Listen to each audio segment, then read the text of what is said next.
What's going on to all my Winning Time fans out there, and welcome back to my channel, Movie Files. Elliot back again, reviewing this Season 1, Episode 9 of Winning Time, which was titled Acceptable Losses, an episode in which we see a lot of our characters having to make tough decisions. Dr. Bus having to make a decision on his mom, as well as who's going to be the next coach. And speaking of our Lakers, they have a tough decision in cutting one of their key players. We're discussing that and so much more in today's spoiler breakdown. Before we get into today's discussion, make sure you all are checking me out on all my other social media accounts. If you all are new to the channel and love early movie reviews, TV breakdowns, and live streams, well, come and join the community today by subscribing and hitting that notification bell. And as you all can see on the screen now, if you enjoy what I had to say about this 9th episode of Winning Time, well, make sure you all are liking the review as well as sharing it. Which, speaking of sharing, go ahead and share your thoughts in the comments on this 9th episode. Favorite moments, least favorite moments, moments that you just really thought were amazing, because we got some really great performances in this episode. And of course, what do you all expect to come of next week in regards to now with them cutting? A lot of us know what happens with the finals, but let me know in the comments, how do you all feel?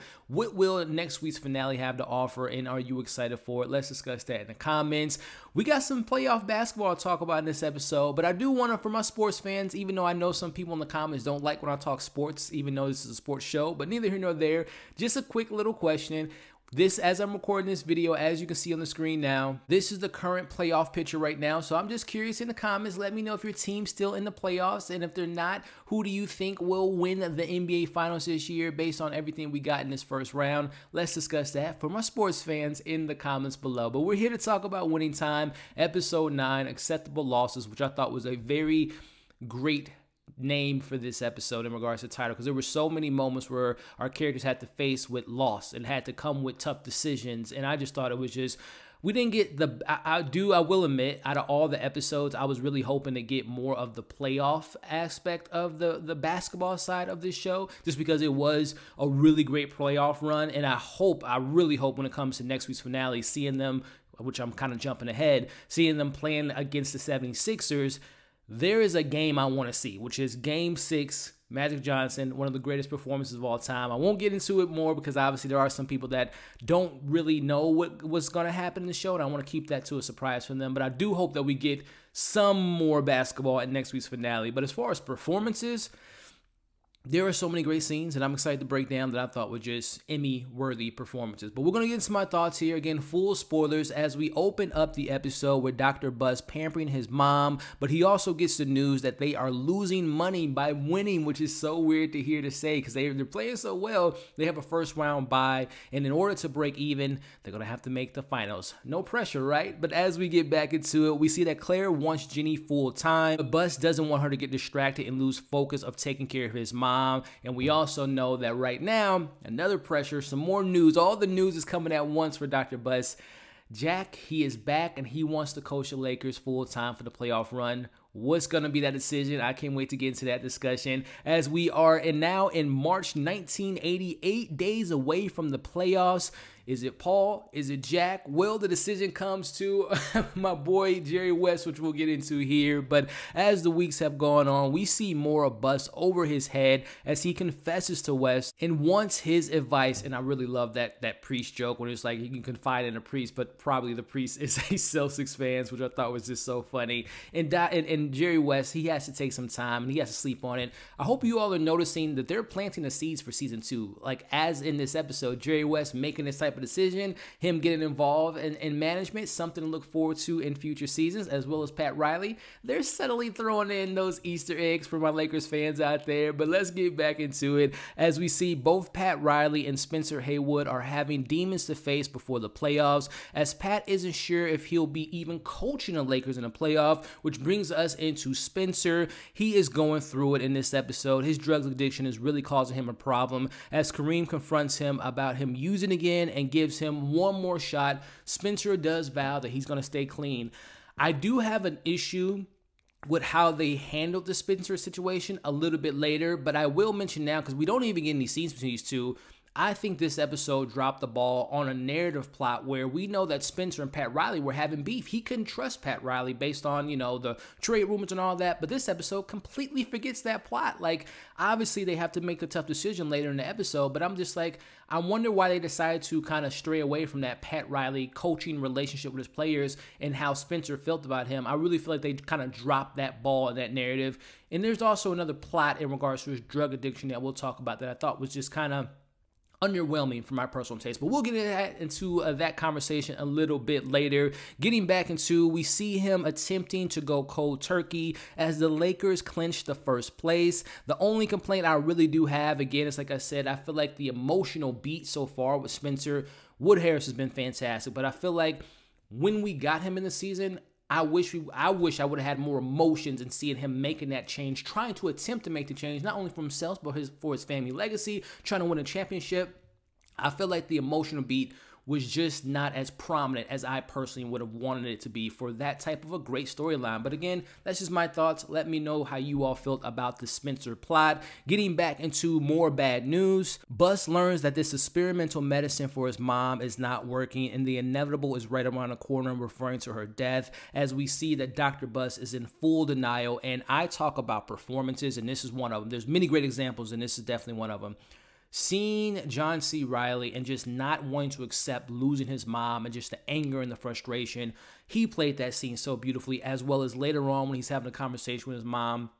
John C. Reilly, I believe he will be getting a nomination for Best Leading Male Performance in a TV series come the Emmys next year. He has been killing it this season. Getting back into it, his speech was incredible about him not wanting to accept the inevitable and the impossible. And when he hits the camera and breaking the fourth wall, like I said, the scene was absolutely great. Let me know you all's thoughts in the comments. Magic missing his cookie and Jenny missing an opportunity. Cookie isn't taking his calls, and he wants to talk to her about the Rhonda situation, that it wasn't his baby. She lost the baby, which that's another plot that I feel like is going to be kind of mishandled. And honestly, there wasn't a lot of magic in this episode besides, a couple basketball scenes and one great scene at the end of this episode, which is fantastic. But the cookie stuff just kind of felt like it was thrown in this episode, which I felt like wasn't even really necessary because they didn't really give us a resolve. They're just showing us that they're still at beef. I thought that plot could have been completely written out of this episode. Let me know how you all feel about that. But getting into Jeannie, who is definitely feeling the pressure of continuing to help her grandmother or take this job, and she's going to have that decision coming a little bit later, as we see them taking a familiar beat into breaking into a mansion, and they're sharing stories about young Bus and when they were poor, and they're starting to play a game of cards, and this might be the last time they do so. And we see this conversation between Jeannie and her grandmother, and she tells her, "You're a better woman, you're a better person, do better, kind of continue break this mold that me and your father have created and be your own person and take the job opportunity." Sally Fields, ooh, she was so fantastic in this episode, as we go to the next morning and get a very great emotional moment between a mother and her son, and the chemistry between John C. Reilly and Sally Fields, and the relationship between the mother and her son. I got emotional, man, during that scene. Again, like I mentioned, John C. Reilly has really went in his bag to bring out some of his best performances I've seen as him an actor. And I've seen a lot of great roles that he's been in, and more the funny roles, but this really kind of shows his acting sensibilities. Unfortunately, this might be the last time he gets to spend with his mom as she's not waking up. We cut to them showing that she has hemorrhages on her brain and she's on this, life support. And it's going to have to come to the decision if they're going to have to pull the plug, which we'll talk about a little bit later. As we get 5 days into the playoff, Wes meets with Jack, but we see that he still isn't 100%, as he is just kind of dizzy. His mind, he's not healthy. But we know, again, remember the title, acceptable losses. He's not willing to accept what's factual, that he's not in a position to coach the Lakers. We see that Pat Riley hears the news and he wants Paul to take a chance on them. But we see that Pat doesn't have he has a moral code. He does kind of feel bad for Jack in the situation, because he's like, I'm going to tell Jerry, what I just found out about him falling out in the hallway, but he ultimately decides not to do so. And they say, just F it, F everything. We'll let the chips fall as they may. But again, it's something important to note in this scene. Watch Jerry West taking some management skills. If you all don't know, he's one of the greatest managements as far as executives. Look at the Lakers drafting Kobe and the Shaq trade and all the different situations. Him going to Memphis for a little bit. If I'm not mistaken, I believe he was executive producer or executive management with the the Memphis Grizzlies, and then obviously now what he's doing with the Clippers. He's a great basketball mind, and I love that they're kind of implementing that within this episode. But getting back into the conversation here, Face of Death. This episode was filled with beautiful moments, so this is one of them. As we see Bill, it's a really kind of quieter scene as we see my man Jerry West talking to Bill in the hallway there, watching the game, and they're talking about distractions, right? We hear Bill talking about he lost his wife, he lost, he went to the army and had some really tragic things, but he used different outlets to distract himself, as they're referring to basketball being a huge distraction for Dr. Buss with what's going on with his mom. So I love that narrative there, how people use distractions to avoid their pain. Remember, acceptable losses. Really great scene. Let me know what you all thought about that. As we get back into it, Wes has made a decision, and he makes his pros and cons list, and he has made the decision to go with doesn't make a decision, which I love that. He puts it all on Dr. Buss to make the decision. But again, I really enjoyed that scene. And Dr. Buss, he avoids a lot of his trauma. He avoids a lot of his pains, but he's going to have to face that music. And he makes a decision, which I don't know if you all caught. I'm really excited to break down that scene as we get another example of a character using their work to avoid the situation. Jack is having a confrontation with his wife, as she clearly knows that his health is not in a good place. Like, he doesn't even remember where they live, and she's telling him she's at the position now where she's just kind of had it with him just forcing himself to get back into the coaching chair, even though he's not willing to accept that this might not be the opportunity for you, and you might need to fully recover and stop pushing so hard to put yourself in that coaching chair. Which brings us to a big surprise. Buss arrives with a package to celebrate. Buss was going to pick him as the coach. I don't know if you all peeped that. He was willing to say, I'm going with you to be our coach, to coach the Lakers to the promised land. But it's not until we see Jack open the door. He doesn't even realize that that's Dr. Buss. His wife, comes and answers and says, it's Buss, honey. And instead of for Dr. Buss going to her house, he just says, oh, this is just a gift. Hopefully you get better soon, and we'll be talking about the future.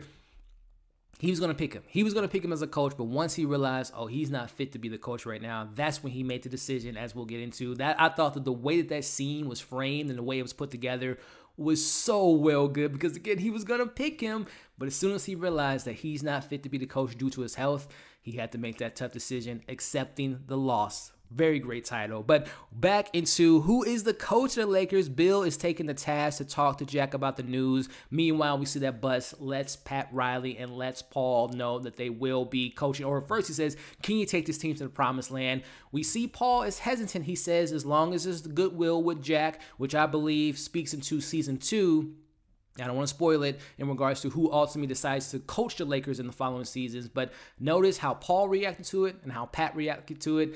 Let's just say that is a very big scene to the future of this show. But I thought that was a great moment. Let me know you all's thoughts on that. As it is time to play playoffs, we get the shots of the players and the coachings preparing for the Lakers to head into the playoffs as they win the first round with the semifinals with ease. We see them win the Western Conference Finals, and then we get the scene between Magic and Kareem finally embracing each other, which dates us back to like 3 or 4 episodes ago when we saw them winning that game-winning shot, and Magic was so happy, but Kareem was like, listen, young buck, we still got a whole season to go, but they finally embrace each other. Like I had mentioned up top, my only criticism with the basketball scenes was that playoff run was fantastic, and I wish we would have saw more of a game-to-game type situation. I know this episode is morely focused on the off-court situation with accepting losses, but I would have loved to have seen a little bit more basketball. But again, I will accept the loss of basketball for the great scenes, the great acting that we got in the show. Let me know how you all felt about the basketball playoff sequences within this episode. Getting back into the conversation, we unfortunately see that Dr. Buss have to accept the loss of his mother as he ultimately pulls the plug, and I was emotionally invested. I love the mother and son relationship. I love Sally Fields' performance, and this is the last time we'll be seeing her. Shout out to Sally Fields. Shout out to that relationship. Let me know how you all felt about that scene. As we wrap everything up, it is time for the finals. 76ers beat the Boston Celtics, which means the Lakers will be facing the 76ers, which also means we're going to have the hero,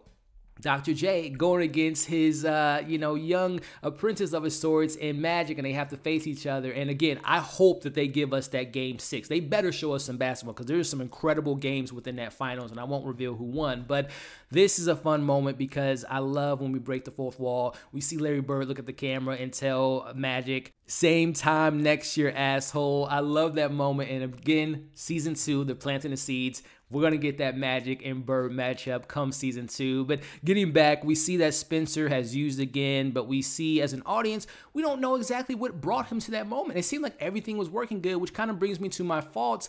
They kind of mishandled that situation with Spencer. But I will say, going to this scene with Wood Harris, the team has to come to a decision on allowing him to play or get him the need that he is actually needing right now. And I love that Norm pointed out, we're weak right now. If we put him back on the team, what does that say about us? I love that moment. We see how the team kind of shakes it all out. And this scene here, even though I wasn't a fan of, like, I don't feel like the show emotionally gripped me with Spencer and the team and his usage of drugs and how they handled that, but you need a great actor to convey it. And I thought that Wood Harris and Kareem in this scene right now, Solomon Hughes, whew, let's talk about it here. Now it comes down to the conversation, and we see that Spencer's telling him about his family, how his family was involved in slavery, and God knows, and it says that God loves them more in regards to the white people. And he thinks that the white man has made a decision to cut him, but Kareem tells him it was a team decision, and I was the last vote, the swaying vote, and we see him upset and mad.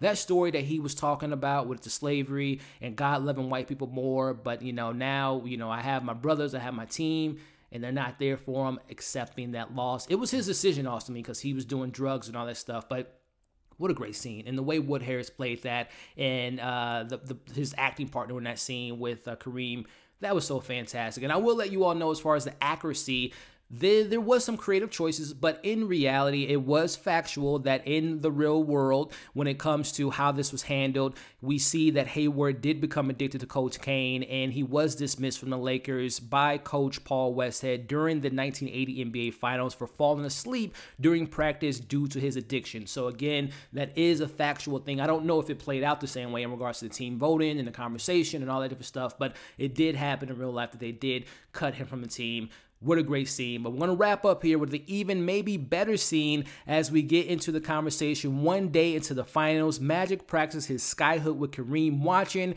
and he shows him how it's done. And then when he explains how potent, how detrimental, and how incredible that hook shot, that skyhook can be, one of the most unstoppable moves in NBA history, that scene to me was so fantastic. And number one, seeing Magic and Kareem embrace each other. He's giving the rookie some tips. And then just speaking about, again, how amazing, how incredible that move is. There's no counter. How important it is they can't see your next move. I thought that was one of my favorite scenes of this entire show, and I absolutely loved it.